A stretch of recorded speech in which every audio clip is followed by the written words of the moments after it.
Hey, hope you're doing all right. This is Chris, and in this tutorial, we're going to take a look at using Flutter from the perspective of a React developer. Just started messing around with Flutter. It's pretty cool. There's a lot of similarities to React.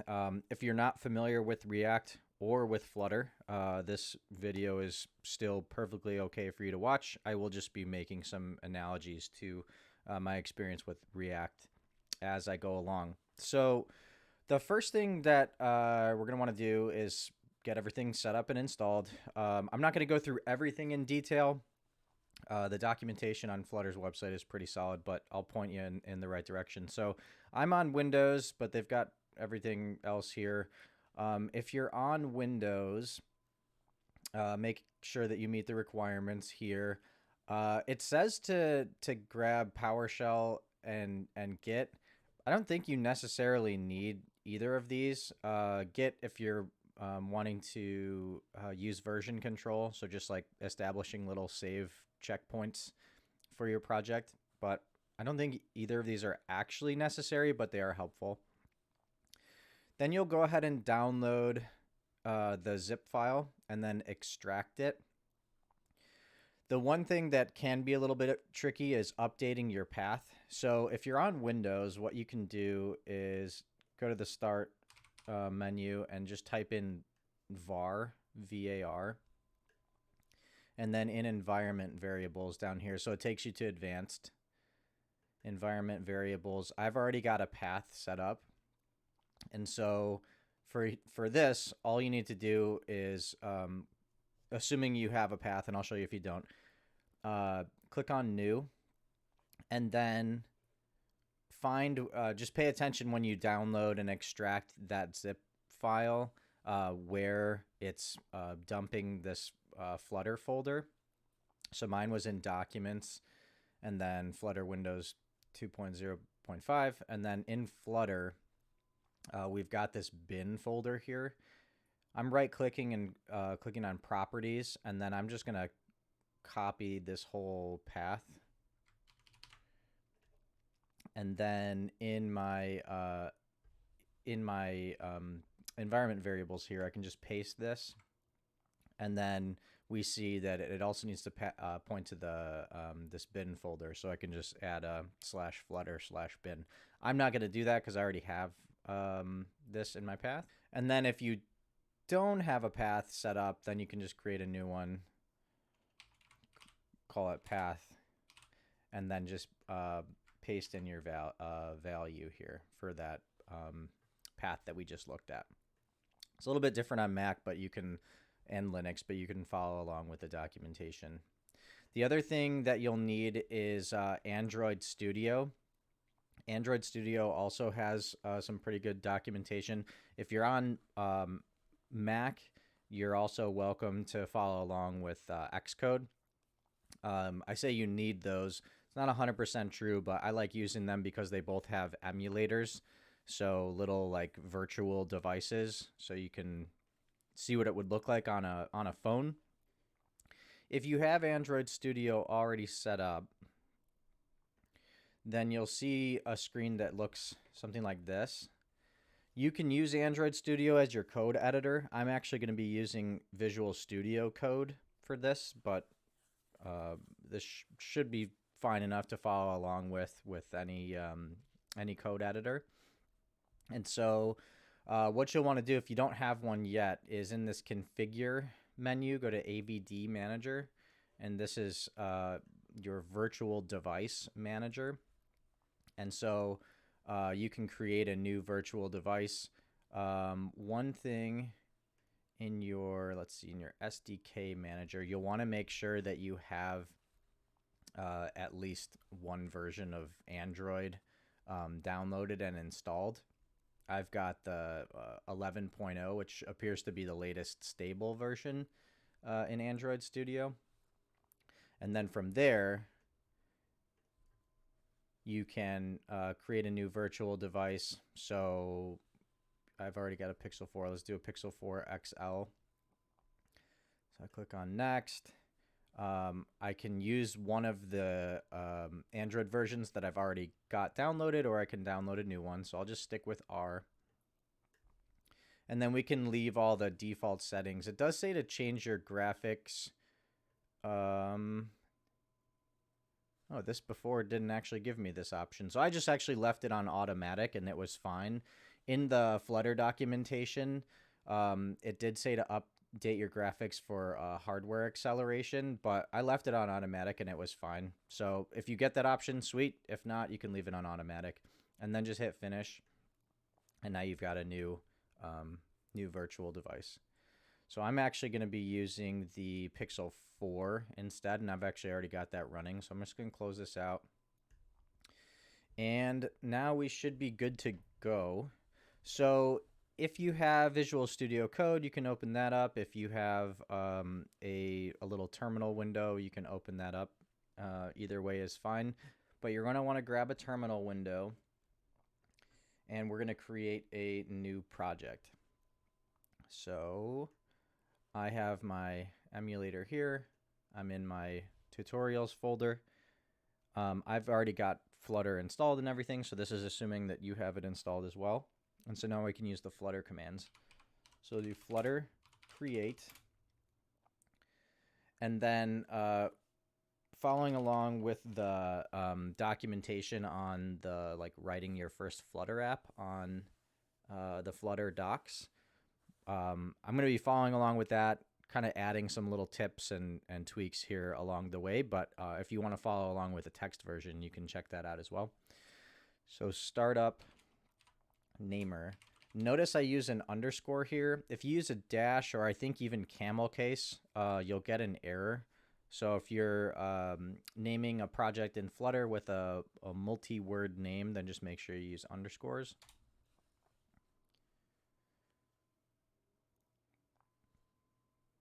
Cool, so now it's all there, and so I can change directories into startup namer. And then for me, I've got the VS Code shortcut, so I can just do code dot. And now I've got my editor here. So I'll put these side by side as best I can. Zoom in a little bit. Cool. So basic little rundown here. We've got some folders. So this would be your Android specific configuration, iOS specific configuration. We're not going to touch either of these. This is way more advanced stuff for platform specific needs. You've got a testing folder, a web folder, and then kind of some other sort of generic files. The big one, if you're coming from React, that would be similar to your package.json, is this pubspec.yaml. This is what manages all of your different Flutter packages. Where we're going to be working predominantly is in this lib folder. So library, and then in main.dart. So in order to run this, at the top, we can just click on run, and then we can start in debugging mode. And this will enable hot reloading, which will save your project, or every time you save, it'll refresh on your virtual device. So pretty helpful.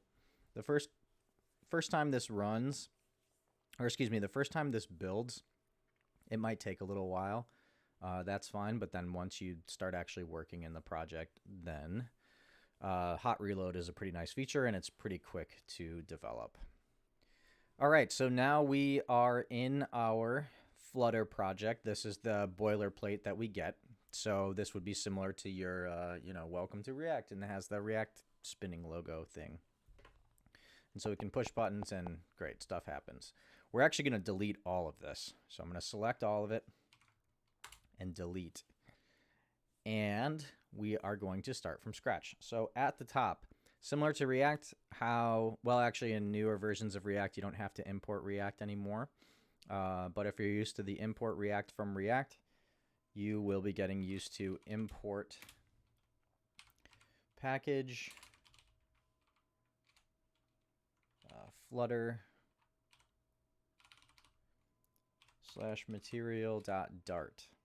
So this allows us to access all of the different widgets and packages that are available in Flutter. In React, you might be familiar with your apps entry method. So you kind of define your highest level component in app.js, and then you'll run it in your index.js file. So with this, we have a main method that we can run with an arrow function inline. And we can say run app, and then whatever the name of our app class is. So you'll notice some differences here.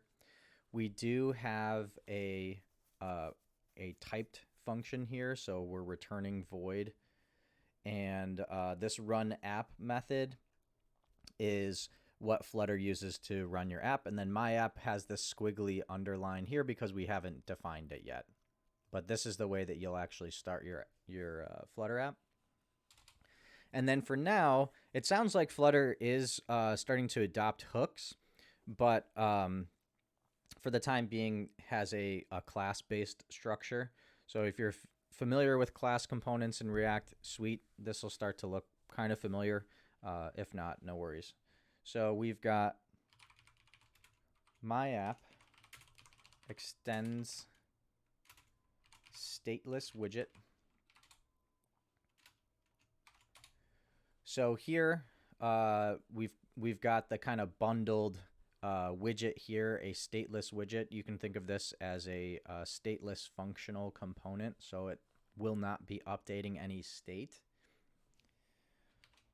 We've got this @override annotation. All this means is like, hey, we're taking this widget that has already been built by Flutter and we're customizing it. So it's just a way of being intentional, saying like, hey, I'm doing this on purpose. Then we'll grab a widget and our build method.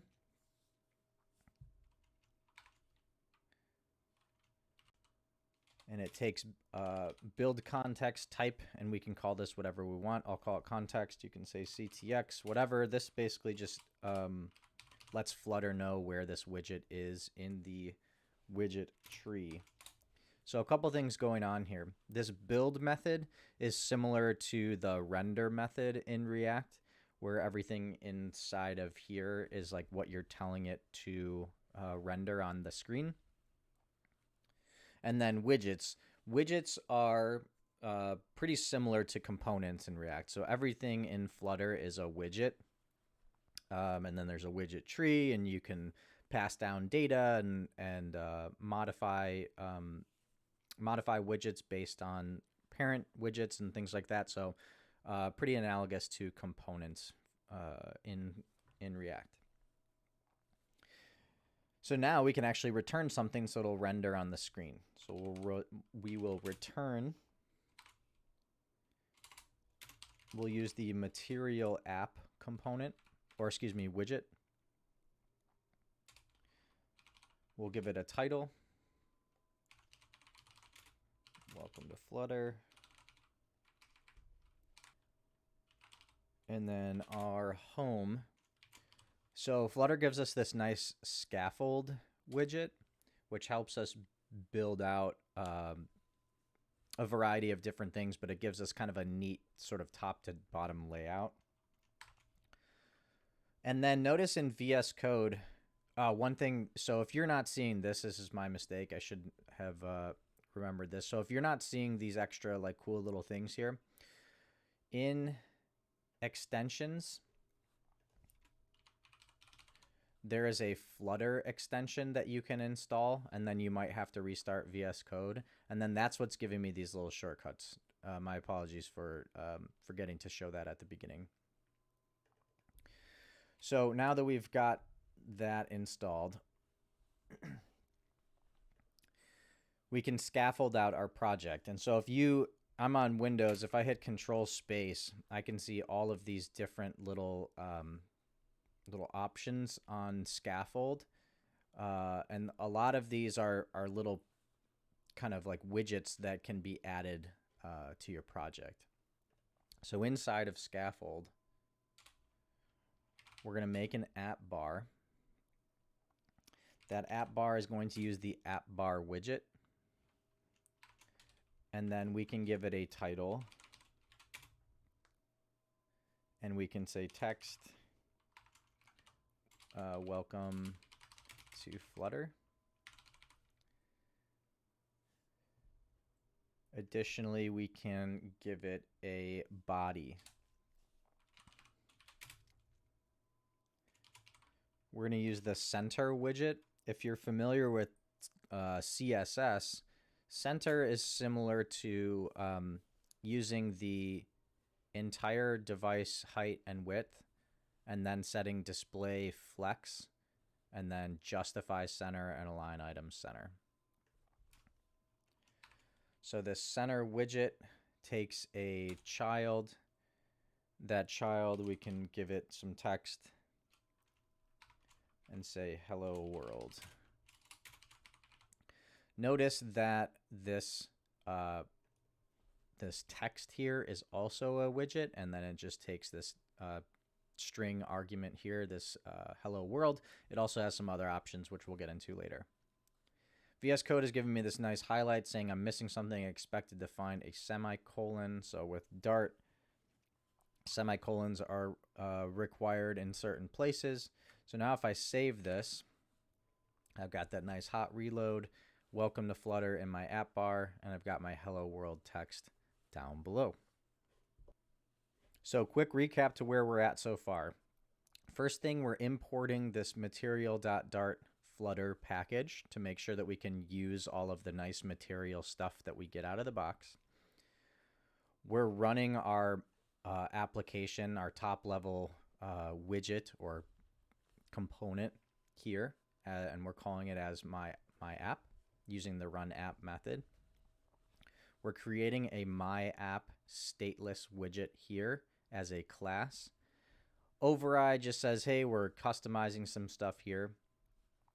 We've got our build method, which takes in context telling us where this widget is in the widget tree.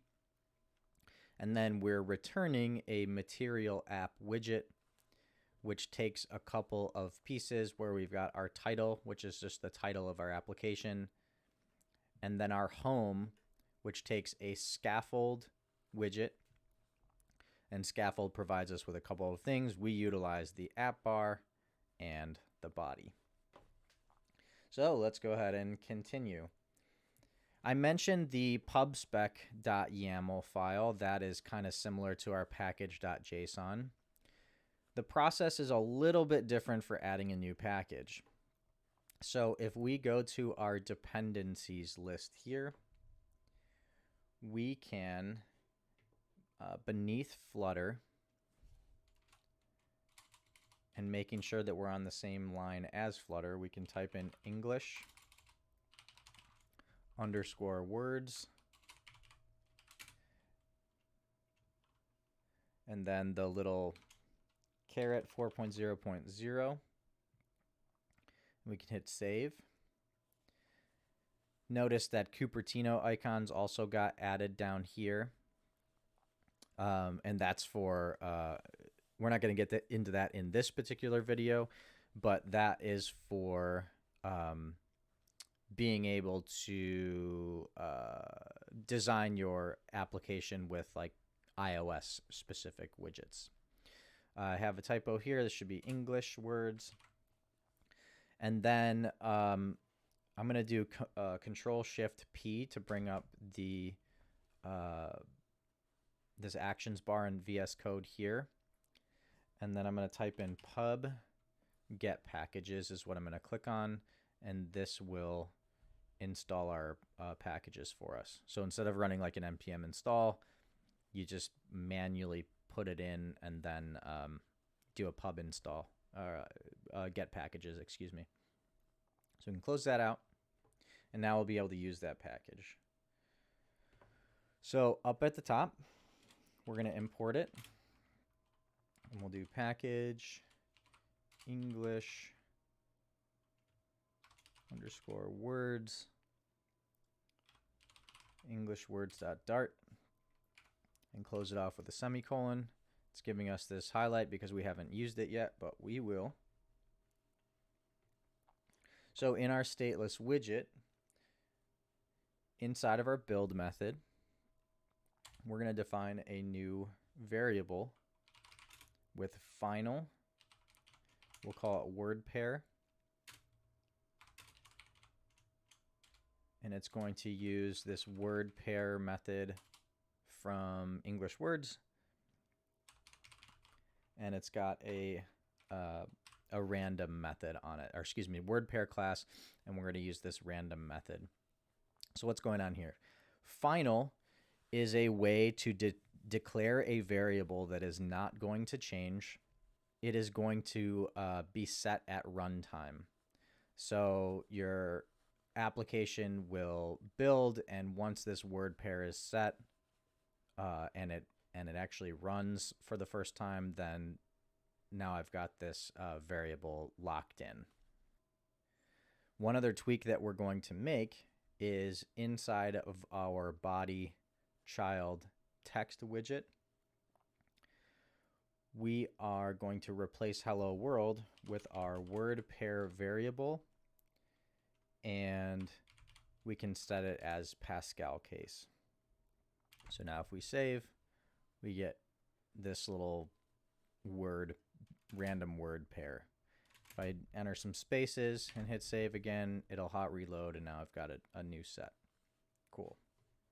So now we've seen how to import a new package and how to utilize that, learned about these final variables that are set at runtime.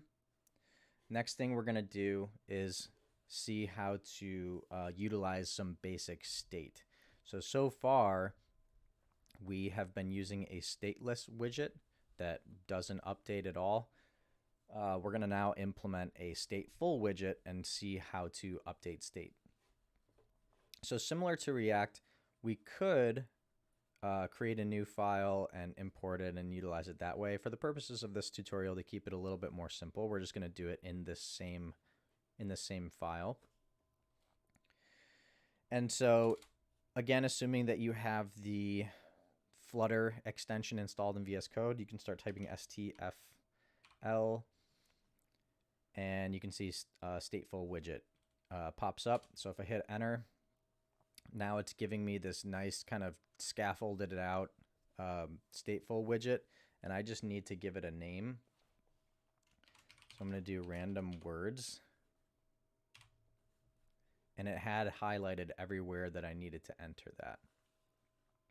So up here, this piece is responsible for maintaining our state, and then down here, this is where all of the kind of the updates happen. So if you're, again, familiar with React, you might see like a constructor up at the top, and then inside of that constructor,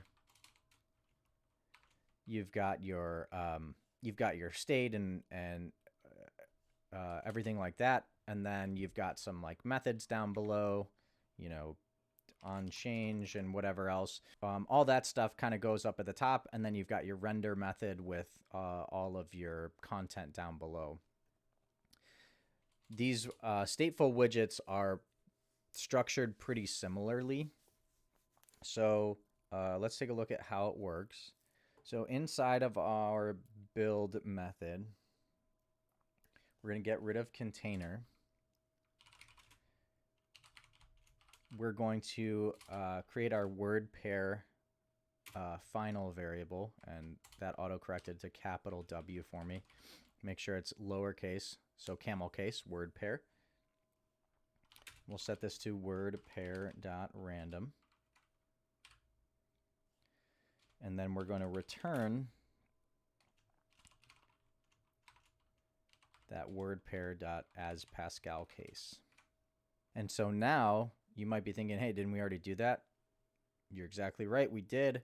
So instead of having the word pair as Pascal case here, what we can do is reference this random words class by putting it here. So random words, and there we go. So now this is referencing this random words class, and since this random words class returns this word pair as text, if I save it, now we've got jail coin. Cool. The last thing that we're going to do for this video, and there will be a follow-up part 2 that goes a little bit beyond this, and if you want to jump on the Flutter docs and follow along kind of on your own, that's totally cool as well. But I'll make a part 2 that kind of corresponds with those docs if you're more of a video learner. Last thing we're going to do is create an infinite scrolling list view. So if you've come from React Native, you might be familiar with list views, and infinite scroll is just a way of, like, as you scroll down, more items get generated. So let's go ahead and do that. In our random words state, we're going to create a couple of new variables. So we'll do this above our override.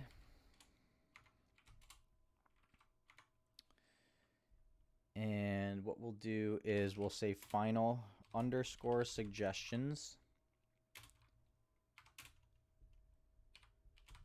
That is going to be a list of word pairs. So this is our type, and this is saying that it's going to be, or this is an empty list. Otherwise, it can be thought of as an array. The underscore here means that this variable is private to this file or this library. So each of these files can be thought of independently, and you might see them called libraries.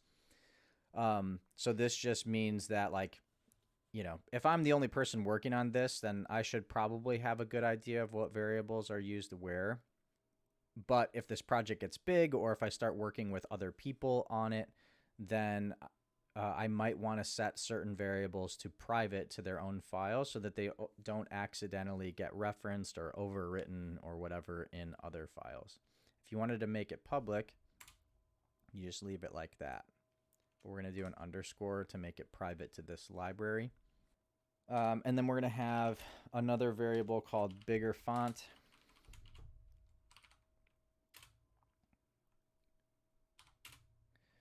And it's going to take text style. So this text style widget that has a bunch of options. We're going to do font size, and we'll do 18. So this will allow us to have a bigger font than what the default is here. Okay, so the next step here in this random words state, we're going to create a build suggestions method. So the return type is going to be a widget, so it's going to return a widget.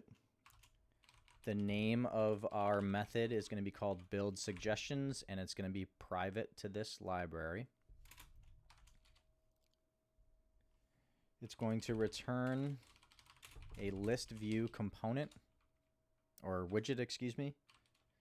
That list view widget has a builder method that we can use.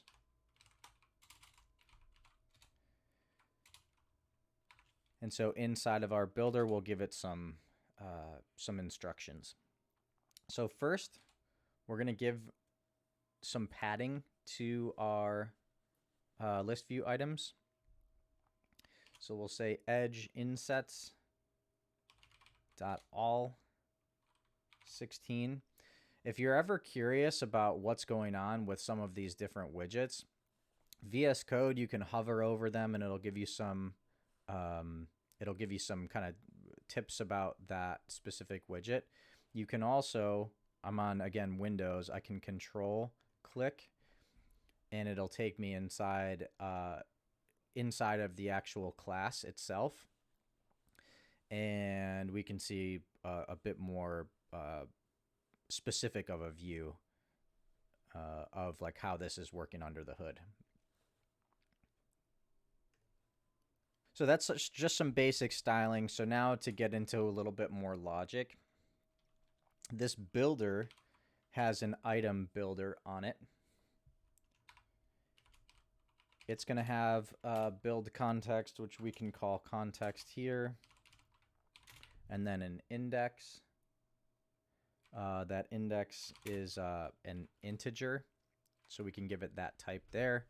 Dart also does a good job of type inference, so you don't necessarily need to always type everything, but in this case we know that the index is going to be an integer. It's going to be a whole number, so we can type it there. And then inside, what we're going to do is we're going to say if the index is odd, then we'll return a divider. So the divider is a nice widget that Flutter offers that'll just give a little bit of visual distinction between each of our list items. Then beneath that, we're going to create a new variable called index. It's going to be an integer. So not to be confused with the index coming in up here in our item builder. This is a new variable called index that's going to take the index coming in off of our item builder method, and it's going to divide I by 2 and then give us a result. So 1 divided by 2, this would end up being 0. 2 divided by 2 would end up being 1. 3 divided by 2 would end up being 1. So it's not going to give us a float. It's going to give us a whole number. And so then if that index is greater than or equal to the length of our suggestions list, then we're just going to add some more suggestions. And so this is how we get that infinite scroll. So we'll do suggestions, add all, generate word pairs,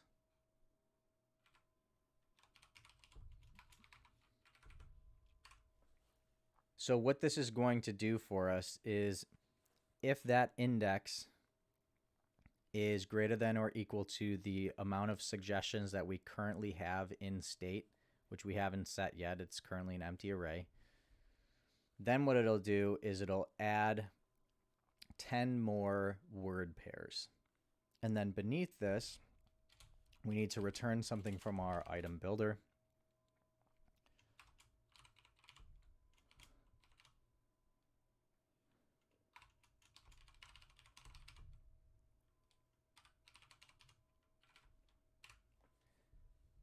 And so what we're returning here is something called build row, which we haven't actually created yet, but this is going to be another widget.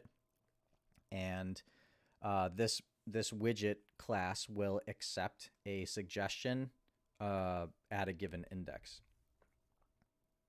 So similar to how we set up build suggestions, which returns a widget, we're going to return our build row method, which again returns a widget. And inside of that, we're going to return a list tile. That list tile is going to have a title, which is going to utilize the text widget. Inside of text, we'll grab our pair as Pascal case. This is reminding me that I have not yet inserted pair as a parameter to build row. So build row is going to take in a word pair, which we're gonna call pair. You could call this whatever you want. You could say words or whatever you want, but we're gonna call it pair. And so again, this build row down in our build suggestions method, build row takes in a single suggestion. So we're passing that in, and now we're calling it pair. We're going to set that pair to Pascal case. And then we can give it a style as well.